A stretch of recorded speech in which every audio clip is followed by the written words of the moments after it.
Hello friends, मैं आकांक्षा GK with आकांक्षा में आपका स्वागत करती हूँ। फ्रेंड्स, आज का हमारा क्वेश्चन है ई शिक्षा क्या है और कोरोना काल में इसके महत्व को बताइए तथा भारत सरकार द्वारा इसके किए गए प्रयास को समझाइए। इसका आंसर बताने से पहले फ्रेंड्स मैं बताऊंगी कि जो हमारा हेल्थ का ग्रुप है, जो पेड मेंबर्स का जिन्होंने हेल्थ का नोट्स लिया है, ये स्वास्थ्य और शिक्षा का है। इसमें बहुत सारे बच्चों ने अपने आंसर्स लिखे हैं, तो वो मैं आपको बताती हूँ किस प्रकार से आंसर उन्होंने लिखे हैं। बहुत अच्छे से आंसर किए हैं। फिर मैं अपना आंसर आपको बताती हूँ। सबसे पहले चैनल को सब्सक्राइब कीजिएगा ताकि आने वाले सभी वीडियोस का इन्फॉर्मेशन आप तक मिलता रहे। मेरा बताने का मकसद ये है कि देखिए, तैयारी सबकी बहुत अच्छी चल रही है। सब लोग अपनी अपनी तैयारी कर रहे हैं और जो लोग नहीं कर रहे हैं तो वो प्लीज़ अपना मतलब हार्ड वर्क स्टार्ट कर दीजिए, क्योंकि कंपटीशन बहुत तगड़ा है। आप खुद देखेंगे कि लोगों ने कितने अच्छे अच्छे आंसर्स लिखे हैं। तो कुछ आंसर्स का सैंपल मैं आपको बताती हूँ। जो हमारा हेल्थ का ग्रुप है उसमें आपको लेके चलती हूँ। देखिए फ्रेंड्स, बहुत सारे लोगों ने आंसर्स किए हैं। उनमें से एक आंसर ये है जो मुझे अच्छा लगा आंसर, कि ई शिक्षा क्या है और भारत सरकार द्वारा इसके किए गए प्रयास को समझाइए। तो देखिए, ये सचिन डोगरे जी ने लिखा हुआ है। तो क्या होता है ई शिक्षा? तो ऑनलाइन शिक्षा है ये। ई इसका व्यापक रूप क्या होता है? इस ई शिक्षा के पूरे प्रकार लिखे हुए हैं। भारत सरकार द्वारा इसके पूरे प्रयास किए हुए हैं और फिर ये निष्कर्ष दिया हुआ है। तो ये 6 नंबर में सचिन ने ये आंसर लिखा हुआ है। तो और आंसर मैं आपको बताती हूँ।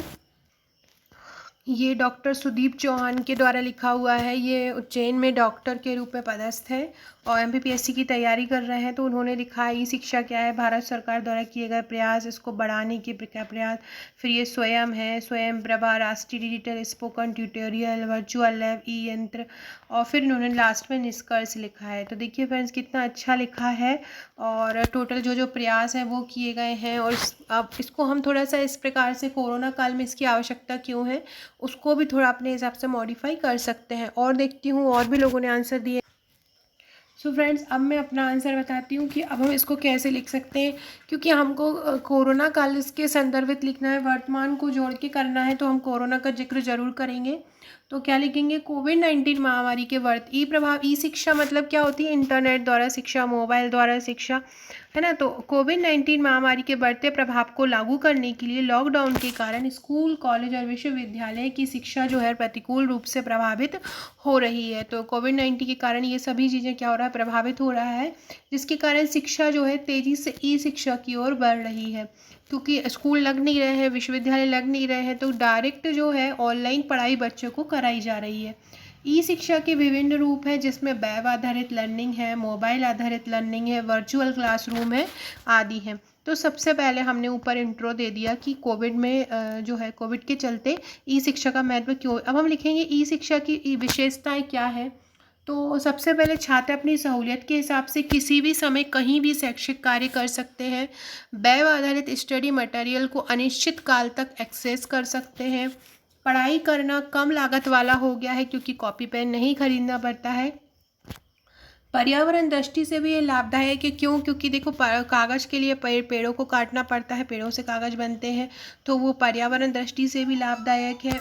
इसके बाद इंटरनेट और कंप्यूटर कौशल का ज्ञान इसके द्वारा विकसित होता है और नए कौशल भी विकसित होते हैं। तो इस प्रकार से हम लिख सकते हैं कि ई शिक्षा क्या है और ई शिक्षा की विशेषताएं क्या क्या, क्यों हमारे लिए ई किसी की विशेषताएं मतलब हमें उसकी अच्छाई लिखना है। अब हमारा इसके बारे में अब हम कर रहे हैं सरकार के प्रयास। सरकार कौन कौन से प्रयास कर रही है। तो सबसे पहला है सरकार का प्रयास स्वयं पोर्टल। तो एक स्वयं पोर्टल लॉन्च किया। एक एकीकृत मंच है जो 9वीं से 12वीं कक्षा तक स्नातकोत्तर स्तर तक ऑनलाइन पाठ्यक्रम उपलब्ध कराता है। स्वयं क्या है? एक एकीकृत मंच है जो 9वीं से 12वीं तक स्नातकोत्तर स्तर पर ऑनलाइन पाठ्यक्रम उपलब्ध कराता है। दूसरा है स्वयं प्रभा। स्वयं प्रभा क्या है? 24/7 मतलब पूरे समय ये डायरेक्ट टू होम उच्च गुणवत्ता शैक्षिक चैनल प्रदान करता है। नेक्स्ट है ई यंत्र। ई यंत्र क्या है? इंजीनियरिंग कॉलेज में रोबोटिक्स प्रणाली को प्रभावी बनाता है। ई यंत्र क्या है? इंजीनियरिंग कॉलेज में रोबोटिक्स प्रणाली को क्या है? ये प्रभावी बनाता है। ई यंत्र जो आया है, ई यंत्र जो लॉन्च किया है सरकार ने, वो इंजीनियरिंग कॉलेज के लिए किया है।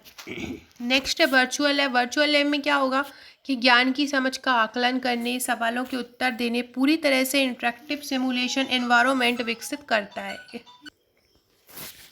तो वर्चुअल लैब स्टूडेंट्स के लिए ज्ञान की समझ का आकलन करने के लिए, उनके जो सवाल होते हैं उनको जानने के लिए तथा उनको पूरी तरह से एक इन्वायरमेंट देने के लिए ये बनाया जाता है। नेक्स्ट स्पोकन फ्रेंड्स, ये जो मेरा आंसर है ये स्वास्थ्य और शिक्षा का है। इसका नोट्स आप ले सकते हैं। अगर आप अकेले सिंगल लेना चाहते हैं तो ये 230 रुपये का, इसमें स्वास्थ्य, शिक्षा, पूरी जन कल्याणकारी योजनाएं मिलेंगी। लेकिन अगर आप पैकेज के साथ लेते हैं तो ये आपको कम पड़ता है। तो आप पैकेज भी ले सकते हैं मुख्य परीक्षा का पूरा, और आप अगर सब्जेक्ट वाइज भी ले सकते हैं तो वो भी ले सकते हैं आप। स्पोकन ट्यूटोरियल छात्रों को रोजगार क्षमता को बेहतर बनाने के लिए ओपन सोर्स सॉफ्टवेयर पर 10 मिनट के लिए ऑडियो वीडियो ट्यूटोरियल उपलब्ध है। उपरोक्त के साथ कई मोबाइल एप्लीकेशंस का भी विकास किया जा रहा है जो ई शिक्षा को बेहतर तरीके से शिक्षा प्रदान कर सके। देखो फ्रेंड्स, ये तो हमने लिखा है, इसको आप और भी छोटा कर सकते हैं, जैसे कि मैंने भी बताया तो बहुत सारे बच्चों ने किया है। और अगर जैसे आपको ये ज़्यादा मार्क्स में आता है तो आप इसको ज़्यादा मार्क्स में भी लिख सकते हैं। तो इस प्रकार से हम ये आंसर अपना कंप्लीट कर सकते हैं। पहले हम इंट्रो दे देंगे, फिर उसमें बीच में क्या मंगा है वो विषय वस्तु लिख देंगे। ये फ्रेंड्स मेरा पूरा पैकेज है। पैकेज के साथ टेस्ट सीरीज़ आपको मुफ्त रहेगी। ये सॉफ्ट कॉपी का पैकेज है और ये हार्ड कॉपी का पैकेज है। दोनों में से कोई भी आप ले सकते हैं। मुझे किसी भी नंबर पर व्हाट्सअप करके, व्हाट्सअप नंबर है, आप नोट्स प्री और मेंस दोनों के ही नोट्स उपलब्ध हैं, तो आप उनको ले सकते हैं। Okay friends, thank you.